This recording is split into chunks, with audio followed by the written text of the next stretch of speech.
관심 잡힌 시선, 따뜻한 공정의 가치로 함께합니다. 황보선의 출발 새 아침. 네, 황보선의 출발 새 아침 2부입니다. 팍팍한 일상에 매일 쏟아지는 다양한 정치, 경제, 사회 이슈들까지 고민이 많아서 고민 중이시라고요. 이제 그 고민들 함께 고민하면서 함께 풀어보실 분, 더불어민주당의 고민정 의원 스튜디오에 나오셨습니다. 안녕하십니까? 네, 반갑습니다. 안녕하세요. 반갑습니다. 추석 전에 뵀으니까 좀 오랜만에 뵀는데요. 네, 그렇죠. 코로나 추석 네. 두 번째죠? 어떻게 보내셨습니까? 뭐 선거 이후에 계속 저는 이제 코로나였기 때문에. 네. 근데 이제 이번에는 그 시장 방문보다는 상가 방문들을 많이 했어요. 네. 특히 이제 노래방 호프집들의 타격이 워낙 컸기 때문에 좀 상황 점검차 또 위로도 드릴 겸 네. 해서 좀 둘러봤습니다. 그분들 많이 힘드시죠. 예, 고민도 많으실 거고. 네. 고민들 어떻게 좀 풀어주셨습니까? 이제 손실보상법이 이제 시행이 될 거기 때문에 네. 거기에 이제 얼마만큼의 이제 충분한 보상이 이루어질 수 있을 것인지가 저도 이제 관심사고 그분들도 예. 마찬가지고요. 네. 근데 지금은 상황이 그냥 좀만 더 버티면 되지라는 수준을 넘어선 것 같습니다. 그래요. 예, 그래서 예. 경제 당국에서도 좀 여기에 대해서 이 심각성을 좀 알고 대처를 예. 했으면 좋겠습니다. 그렇군요. 정부에서 보니까 그렇더라도 한 11월 초쯤에는 그 일상적 네, 위드 코로나로. 위드 코로나로. 네, 그런 예. 준비들을 이제 해가고는 있는데 예. 지금 뭐 이 백신을 접종하지 않은 사람들에게서 이 확진자 숫자가 굉장히 많이 나오잖아요. 예, 그렇죠. 그래서 지금 당장 필요한 거는 어쨌든 백신을 한 분이라도 더 많이 맞는 게 중요한 것 같습니다. 그렇군요. 지금 굉장히 생계에 힘든 상황에 처하신 분들 조금이나마 희망의 빛을 봤으면 좋겠습니다. 네. 자, 그러면 정치권 고민 좀 해보시죠. 본격적인 고민. 이게 물론 대장동 의혹입니다. 네. 화천대유. 일단 이거 화천대유 누구 거나 지금 뭐 여야 공방이 지금 이루어지고 있는데 누구 거라고 보십니까? 뭐 이제 경제적 이득을 본 사람의 것이겠죠. 네. 그리고 이제 계속 말씀을 드리지만 결국 이제 국민의힘 게이트가 될 것이다라고 벌써 지난주에 제가 방송에서 얘기한 바가 있었는데 예. 지금 계속 그러한 그림으로 이제 발표가 되고 상황들이 증거들이 나오고 있지 않습니까? 네. 그렇군요. 알겠습니다. 곽상도 의원 아들 50억 원 퇴직금 이게 정말 임팩트가 큰데 네. 고 의원께서 비유가 거슬린다 말씀하셨습니다. 저는 그러니까 그 당당함에 좀 놀랐습니다. 아, 당당함에요? 네. 그러니까 이제 본인이 열심히 했고 예. 몸이 상할 만큼 한 것에 대한 대가였다라고 이제 말씀을 그 아들께서 하셨더라고요. 예. 이제 페이스북을 통해서. 근데 이제 그 50억이요. 5천만 원도 아니고 500만 원도 아니고 5억도 아니고 심지어. 네. 사실 50억이라는 돈은 평생 동안 만져보지도 못하는 사람들이 사실은 대다수입니다. 예. 저조차도 제가 평생 동안 만질 수 없을 거라고 저는 장담하거든요. 예. 저의 그 경제적 수준으로 봤을 때조차도. 네. 네. 그러니까 그 정도의 금액인데 좀 너무 가볍게 얘기한 것은 아닌가 싶고 네. 그 전부터 이제 곽상도 본인 그 의원께서는 겨우 250만 원 정도 월급을 받았을 뿐이다라고 입장을 밝히셨는데 네네. 퇴직금 50억에 대해서는 알면서도 이렇게 말씀을 하셨던 거죠. 네. 그리고 보니까 삼성전자의 사장이었던 것 같은데 그 퇴직금 순위를 쭉 매겨보니까 예. 삼성전자의 사장보다도 더 많은 퇴직금을 받은 셈이더라고요. 이 50억이라는 돈이 그 정도의 큰 액수입니다. 예. 근데 이제 그 김모 대표죠. 네. 그 사실상의 저 화천대유의 그 소유주. 그분은 45억 원이 산재 요금이다 이렇게 얘기했지 않습니까? 근데 네. 보니까 중대재해를 입었다. 그 진단서도 있다 이런 얘기를 했거든요. 뭐 있겠죠. 있다고 했으니. 예. 그러나 이제 산재 판정이라는 것이 있고 네. 그럼 이제 산재 신청을 해서 거기에 따른 기준과 절차에 따라서 지급을 받는 게 산재 위로금이겠죠. 네.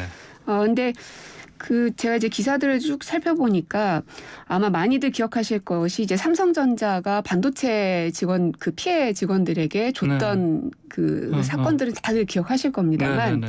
보니까 127명에게 네. 총 195억 원을 지급했던 기사가 네네. 있더라고요. 예. 그러니까 이런 것과 비교해 보면 50억이라는 게 어느 정도로 큰 액수인가를 알 수가 있고 네. 이제 다만 뭐 본인도 그렇고 이제 이 곽상도 의원 본인도 아니고 또 아들이기도 하고 그래서 네. 프라이버시 문제도 있으니 저도 뭐 더 이상 거기에 대해서 정치 공세를 하고 싶지는 않지만 네. 적어도 곽상도 의원 아들로 태어나지 못한 것이 죄라는 청년들의 이런 이 허탈감에 대해서는 네. 좀 귀 기울여 주셔야 되는 거 아닌가 하는 겁니다. 근데 만약에 정말 이렇게 45억을 받을 정도로 중대재해를 입었으면 그 업주가 중대재해 처벌법에 따라서 감옥에 가야 되는 거 아닙니까? 글쎄 모르겠습니다. 도대체 예. 어떤 진단을 네. 받았는지. 네, 알겠습니다. 예. 지금 곽 의원 아들에게 줬던 이 거액의 돈 사실 이거는 뭐 그 아들에게 준 게 아니고 아버지한테 준 거 아니냐 이런 의혹이 나오지 않습니까? 네. 예, 이게 사실 또 이 부분이 또 검찰 경찰 공수처에서 밝혀내야 될 핵심 의혹 중에 하나가 아닌가 이런 얘기 많이 나오는데 어떻게 네. 보십니까? 이제 그 돈의 의미가 무엇인가. 네. 그냥 우리 상식적으로 좀 생각해 보면은 될 것 같아요. 예, 그러니까 이 50억을 그냥 단순히 산재 때문에 줬을까? 네. 이게 상식적으로 아직 납득은 잘 안 되지 않습니까? 물론 어떤 진단을 받았는지에 대해서는 우리가 살펴볼 일이긴 하지만 통상적인 기준에 봤을 때는 좀 그렇고요. 예, 그리고 이 화천대유라는 이 회사가 이 아들에게 줬던 50억의 퇴직금은 물론이고 일자리도 일단 준 것이고요. 뿐만 아니라 네. 곽상도 의원 본인에게는 여러 차례에 걸쳐서 후원금도 줬지 않습니까? 네, 쪼개기. 예, 이런 걸 보면은 곽 의원에게 화천대유는 뭐 마치 거의 우렁각시이거나 요술램프이거나 뭐 네. 이 정도 수준이 아닌가 싶어요. 어허. 자, 사실 그 곽상도 의원하고는 이걸 인연이라고 하면 괜찮으려나요? 그 고민정님께서 이제 청와대 대변인 그 지내실 때 당시에 네. 곽상도 의원이 문 대통령 그 자녀분들에 대한 의혹을 여러 번 제기하지 않았습니까? 당시에 관련해서 반박 입장도 여러 번 내셨던 걸 이제 기억하는데 네네. 그때 뭐가 있었죠? 네. 뭐 대통령 딸의 해외 이제 그 이주에 대한 과정 또 뭐 사위의 취업과 관련된 내용. 근데 가장 기억에 남는 거는 예. 그 손자 초등학생인데 학적부까지 공개를 했었죠. 예. 그러면서 그때 이제 국민들께서도 해도 이건 너무한다. 그러니까 이 정쟁의 이 한복판으로 그 어린아이의 그런 것까지 공개를 해야 되는 것인가. 네. 아무리 의원이지만 그러니까 피도 눈물도 없는 사람 아닌가 이런 생각들이 진짜 많이 들었는데 예. 근데 이제 결국은 본인 아들의 문제로 지금 이렇게 탈당까지 하고 또 자기의 당에서 의원직을 내려놓으라라는 요구까지 지금 받고 있지 않습니까? 아마 네네. 굉장히 많은 생각을 본인은 지금 하고 있을 거라 생각합니다. 그렇군요.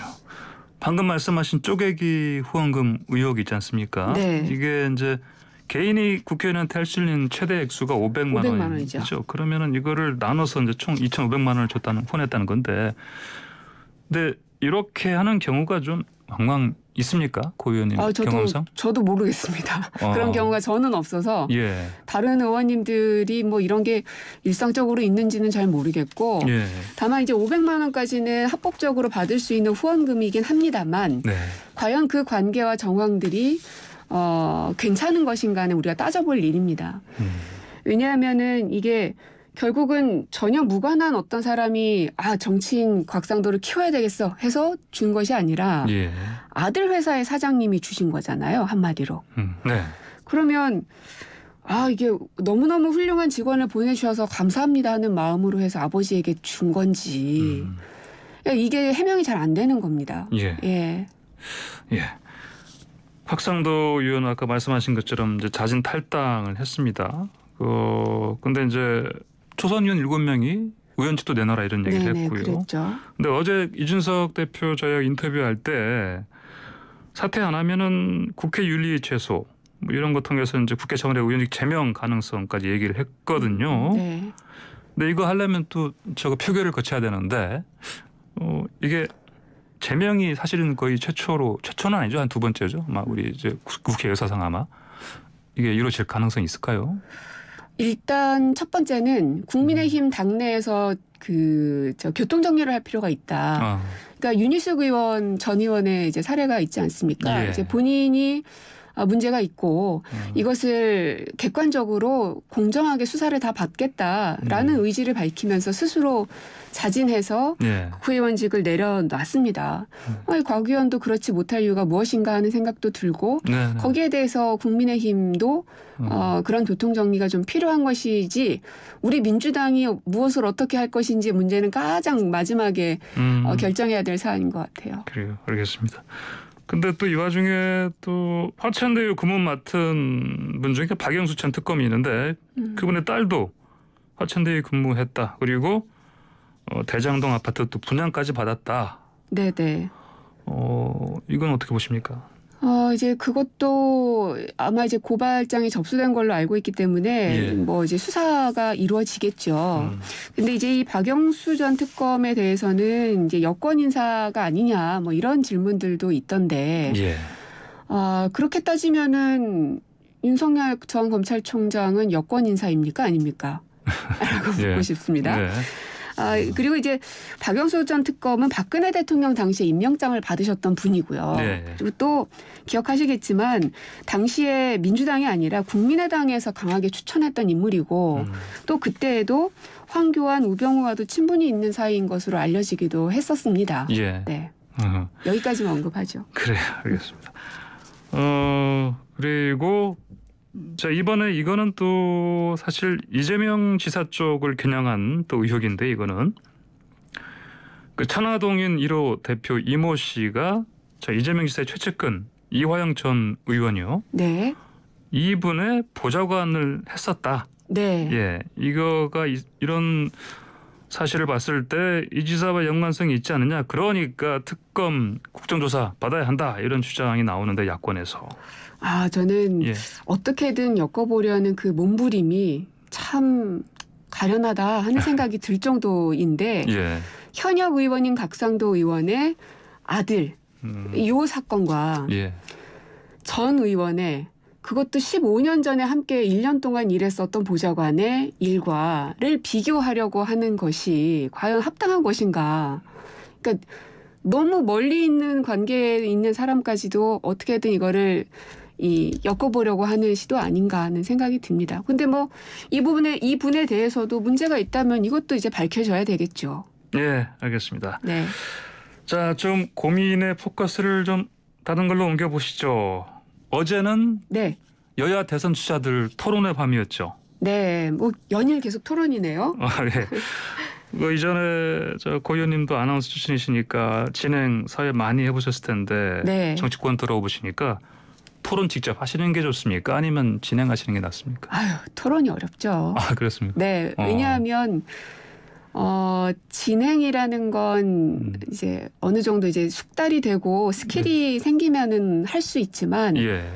그 토론의 내용을 채우는 건 뭐 몇 달 공부한다고 해서 될 일은 아닌 것 같습니다.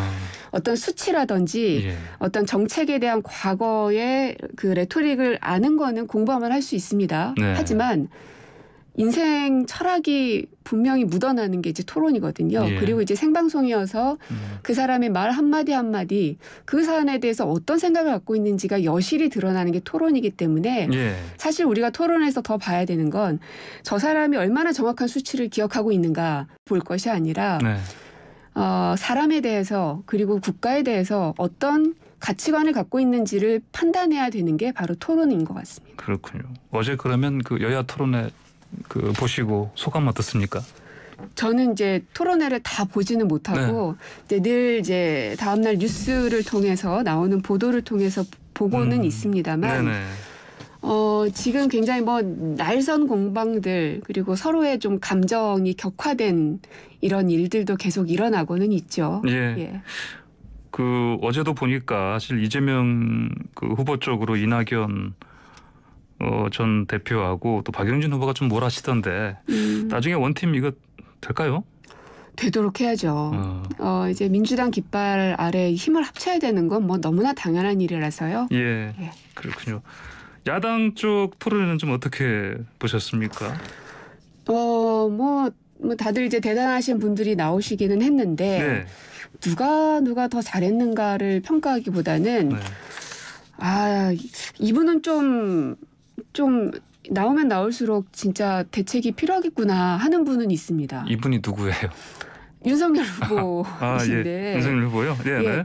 그러니까 어떤 그 공개적인 일정 장소에서의 뭐 발언 네, 네. 여기에 대해서 뭐 말실수 이렇게 얘기하는데 뭐 한두 번은 그럴 수 있습니다만 뭐 이게 한두 번이 아니라 지금 계속 지금 반복되고 있잖아요. 네. 보니까 주 120시간 노동 발언 논란이 있었죠. 예. 없는 사람은 부정식품이라도 먹어야 된다. 사람이 손발로 노동하는 건 아프리카나 하는 것이다. 집이 없어서 주택 청약 못 만들었다. 그것뿐입니까? 그 미국의 전술핵 배치와 핵 공유를 요구하는 그 공약을 발표했잖아요. 예. 국가망신을 시키지 말아야 되는데 왜냐하면 이 그 정책 발표에 대해서 미국 관계자가 마크 램버트였죠. 우리는 미국의 정책은 이 해당 공약을 지지하지 않는다. 네. 공개적으로 얘기했습니다. 어떻게 이런 주장하는 사람들이 미국 정책에 무지한 것이 내게 있어서 놀라울 뿐이다라고 이제 발언을 했거든요. 예. 그러니까 이게 아무리 그 야당의 후보이긴 하지만 다른 나라로부터 이런 발언을 듣게끔 만드는 게 너무 좀 나쁘끄러운 일이더라고요. 그래서 과연 이 국가 그리고 외교라는 것에 대한 기본을 알고는 계시는가. 예. 나라를 운영한다는 건 정책만으로 되는 게 아니고 가장 중요한 건 사실 대통령의 중요한 건 외교거든요. 네. 거기에 대한 철학이 너무나 없어 보입니다. 알겠습니다. 자, 고민정은 고민중. 고민정인의 고민 벌써 여기까지 끝났군요. 듣겠습니다. 시간이 벌써 지났습니다. 잘 네. 들었습니다. 감사합니다. 네, 고맙습니다. 지금까지 민주당 고민정 의원과 함께했습니다.